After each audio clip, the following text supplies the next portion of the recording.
From the Lower Colorado River Authority, this is Wavelength. The creation of this new river authority will help electrify rural Texas. And so today, we gather here to dedicate this mighty structure, Buchanan Dam. This has been a great organization for 70 years, and it's going to be a great organization for a long time to come.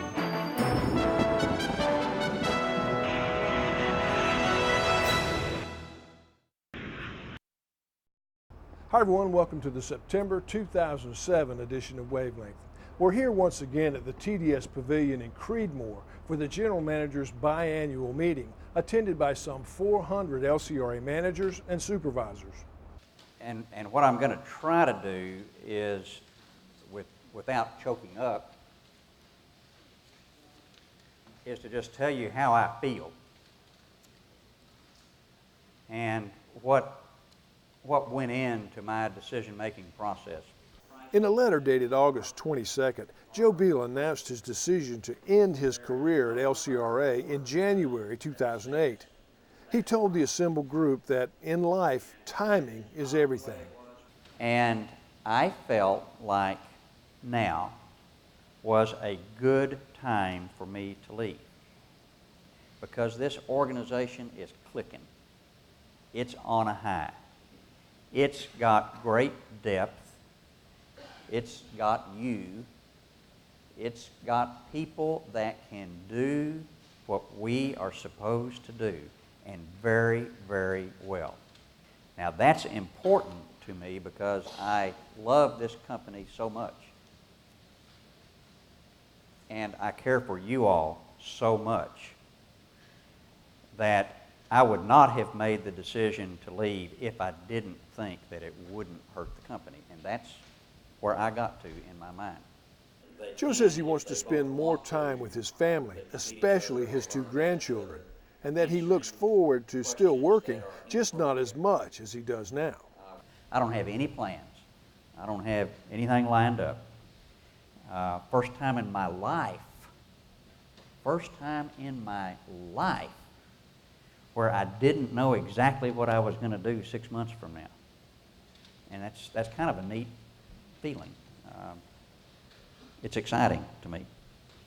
The LCRA Board of Directors has already started the process of finding a new general manager. I know I speak for everyone here. Thank you for your service. Thank you for everything you've done for LCRA. We appreciate it.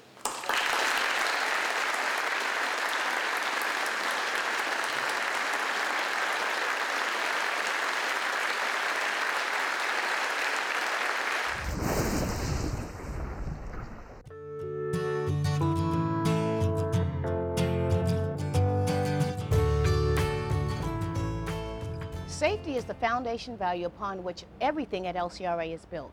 The idea that all incidents and injuries are preventable is a guiding safety principle. Each year, LCRA honors an individual and a team for their innovative safety practices. The 2007 General Manager Safety Awards were presented at the August board meeting. Ed Castro is a park construction worker in community services, and he earned the individual award for designing and fabricating a tool, a heavy-duty T-post, fence post driver that improves efficiency and safety during fence construction. This is how the job of driving fence posts used to be done. Just drives it through there. It's just a lot harder to do. What's up? Oh, this is heavy. Oh. It's not going anywhere. Now, with Ed's new Easy Driver attached to a Bobcat, it's a different story. Straighten up a little bit. Yeah. See there?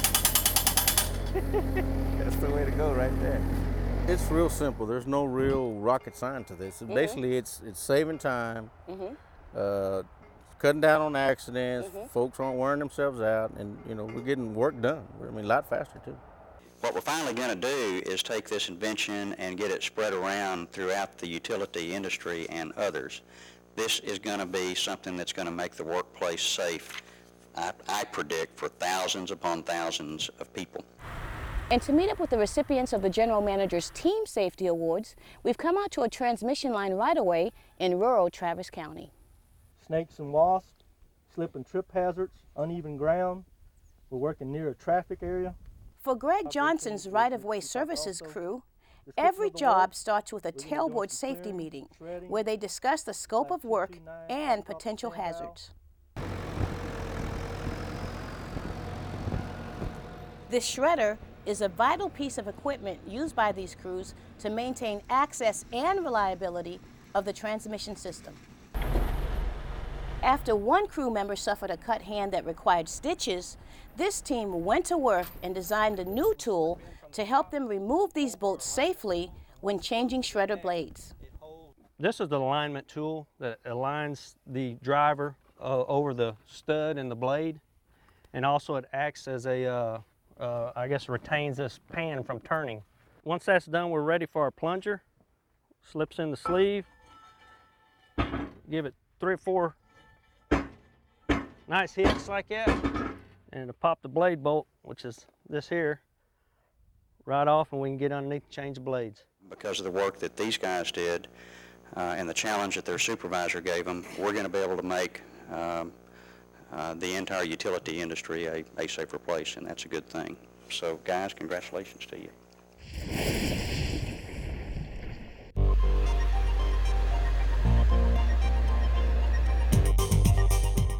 Communication, moving information and data from point A to point B. This flow of information serves as the lifeblood for the entire business structure here at LCRA. And the telecommunications group is responsible for keeping that information flowing. Phone conversations, email, and radio talk, they all move over a complex network comprised of phone lines, microwaves, and fiber optic cable. These systems at LCRA were recently rated as 99.999% reliable. That equates to less than 5 minutes of outage time per year. Our business units have become more and more dependent upon technology. It's gotten to where without the technology, things come to a screeching halt. And so that has forced us to move to even more and more reliable systems and infrastructure so that we're not the cause of the company not being able to do business. This is one of our trunk radio switches. It allows for all the communications from one site to another site. It keeps them all talking together, makes a huge radio network. LCRA's 900 megahertz trunk radio system not only relays data from electrical substations and remote rain gauges, but it has become a vital communications tool for LCRA's customers, emergency responders, and communities throughout the service area. 10-4, can you give me an ETA to the yard this afternoon?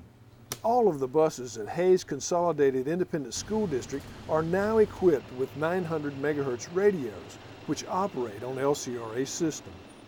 We now have communications with all the schools, where we didn't when everybody were on different radios, different channels, frequencies, and so forth. Now we have a central communication net to all of the different campuses, different departments, and our EOP. They are now tied in with the Sheriff's Department, EMS, and volunteer fire departments for easy coordination during emergency operations. LCRA's telecommunications group recently received national recognition from the Utilities Telecom Council by receiving their prestigious Apex Award. Sponsored by Motorola, this award honors utilities for excellence and innovation in communications for the public good. Telecom helped the capital area rural transportation system create a better radio dispatch system to help them fulfill their mission of transporting elderly and disabled rural residents to vital appointments. 9798 to Control Center. Bluebonnet Electric Co-op now has 900 megahertz radios in all of their trucks. This not only gives them better voice communication, but also use of the new automatic vehicle location system, which allows them to see and track real-time all of their vehicles in the field. And this helps in dispatching outages to determine who's the closest, if anybody else is closer. It's also good for safety reasons to make sure that 2 people aren't working at the same location. Control Center to 9798 Heath. There are currently some 6,000 radios on the 900 megahertz system. 1,800 of those are used by LCRA. What's interesting about our customers is that we have such a variety of them. So their operations are very different in that we've got some fire EMS, we've also got school districts, and we've got wholesale power, and they all like to use our communication system in a different way. We're recovering about 40% of our total cost of operating, around $3 or $4 million a year, is offset by these external customers that are on our system that really don't create any additional work for us. We're going to do the maintenance for our own reliability of our systems anyway.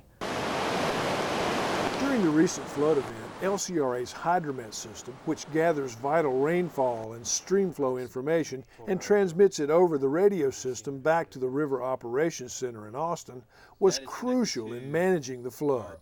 I would have to say, in my experience, and I've been here 27 years, that the Hydromet system worked the best it's ever has, and that there's a lot of people to thank for that, not just my staff, but the support groups such as the folks that work in telecom, maintaining the radio system. That's so critical to the operation of the Hydromet system. That's how we get information from these remote locations to the headquarters back in Austin where decisions are made. The Hydromet system now has 250 gauges throughout the watershed, all of which have to be maintained and calibrated. J.P. Parks helps keep track of 1,000 phones at the general office complex. If we're going to add a new phone or somebody's moving to a new location, you have to change out the cross connects. The future of telephones at LCRA will probably look a lot like this. But this is the new soft phone, and obviously it's by Nortel Networks. We can load it on a laptop or a desktop anywhere. As long as you have network connectivity, you can get on and have your own extension number follow you wherever you go. Is it right? So I just go. So the next time you pick up the phone or send an email, think about just what it takes to keep those lines of communication open. 2007 marks the 15th year that LCRA has been involved with the Colorado River Watch Network, a very successful water quality monitoring program that involves hundreds of volunteers throughout the Colorado River Basin.